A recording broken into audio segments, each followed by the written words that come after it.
Canelo Alvarez versus Edgar Berlanga, 12 rounds in the 168-pound division. This is taking place in Las Vegas, September 14th.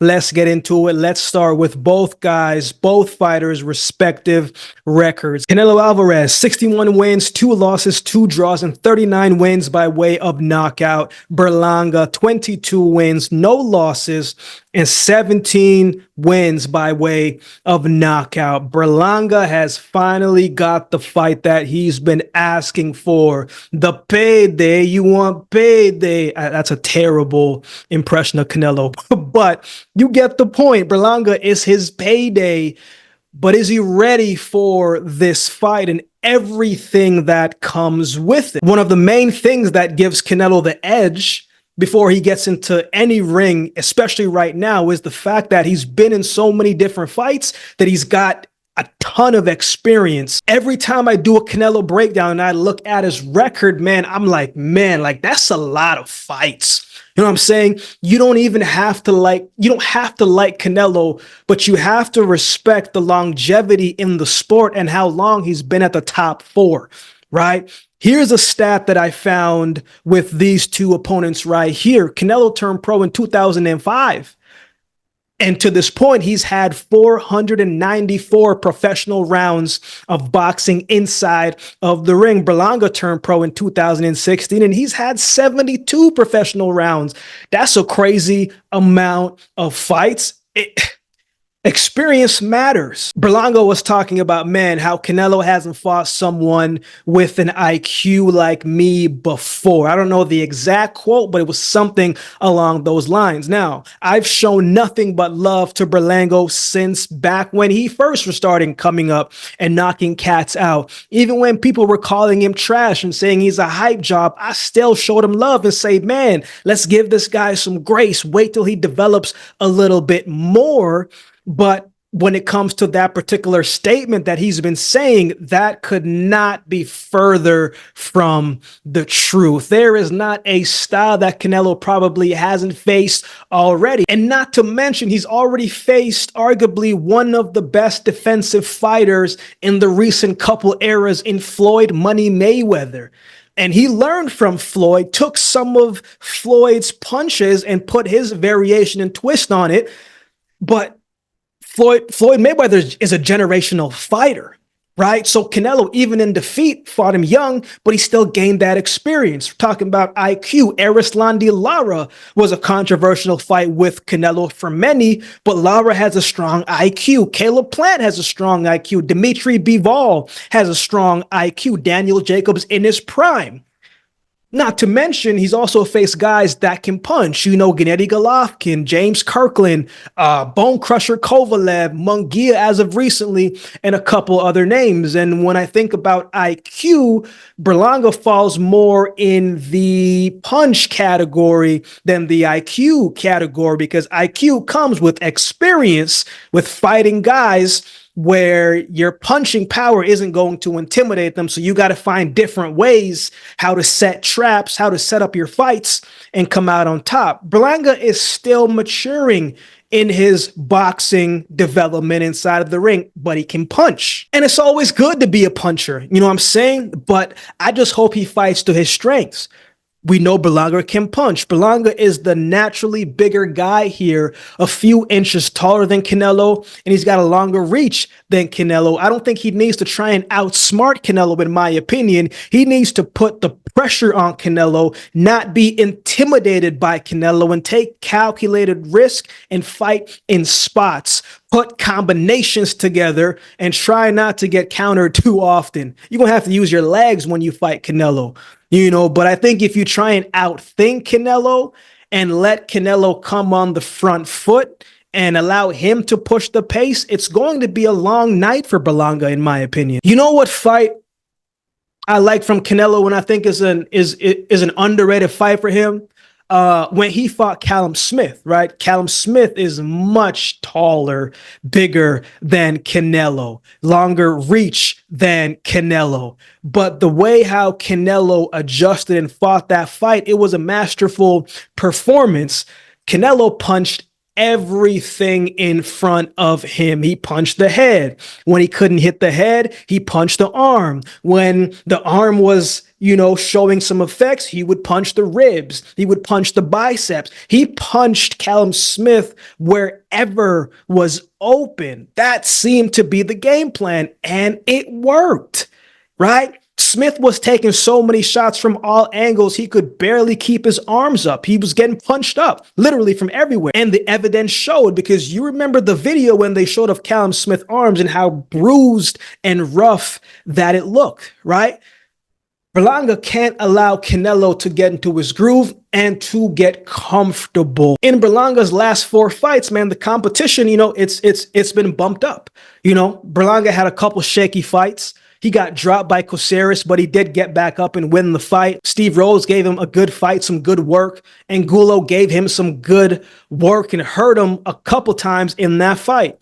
I thought he fought, I thought he fought well against Quigley, and he showed against Patrick McQuarrie a level of maturity and poise that you're going to need to have at the top echelons in the division. So I see some improvements in how Berlanga is fighting, how he's setting up his shots, and using tactics and strategy and combining it with the power that he does possess. I thought he dominated Patrick McQuarrie in his last fight, and he got a stoppage win for the first time since 2021. Berlanga is a guy who started out his career 16 wins, 16 knockouts. First 16 fights, he stopped all of his opponents. So it goes to show that the power is still there, but now he's maturing and he's setting his shots up properly and effectively and more accurately to make that power work even that much more in his favor. Canelo, in his most recent fight against Jaime Munguia,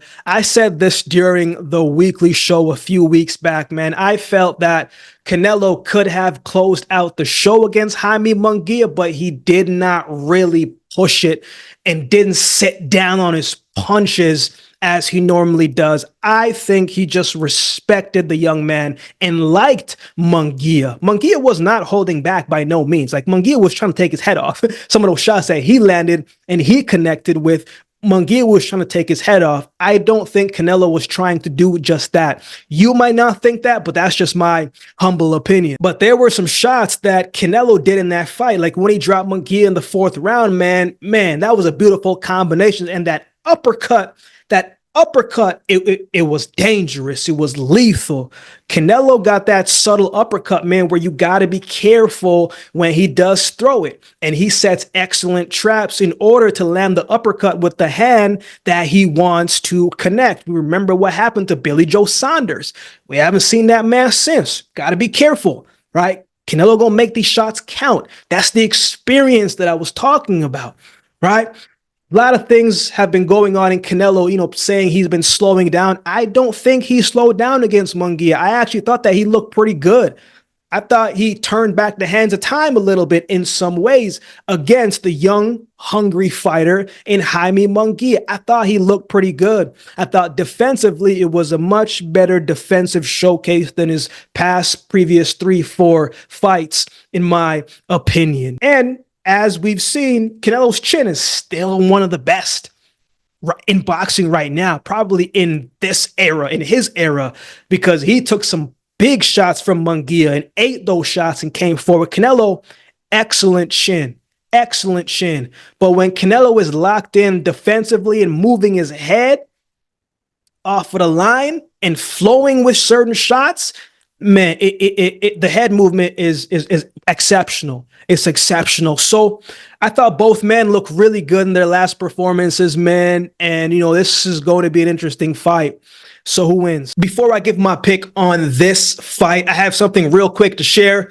I'm always looking to bring more light, more value, more opportunities for the community. I've been working on a few different things in recent weeks to not just grow the channel, but as I said, to continue to provide as much value as I can to each of you in our community. With that being said, I got some exciting news to share. I'm happy to announce my partnership with BetStamp and Sign Up Expert. It's a great opportunity for you to join some of the best sports books to get the best odds and new user offer. All you have to do is head over to my dedicated page at signupexpert.com/thebreakdown to explore a selection of sports books tailored to your region, each with its own unique offerings. So if you want to place a bet this weekend and on this fight and beyond, check out the link to find the best options for you in your region. Every sign up does support the channel, and it helps the channel grow and to expand and to create more opportunities, not just for me,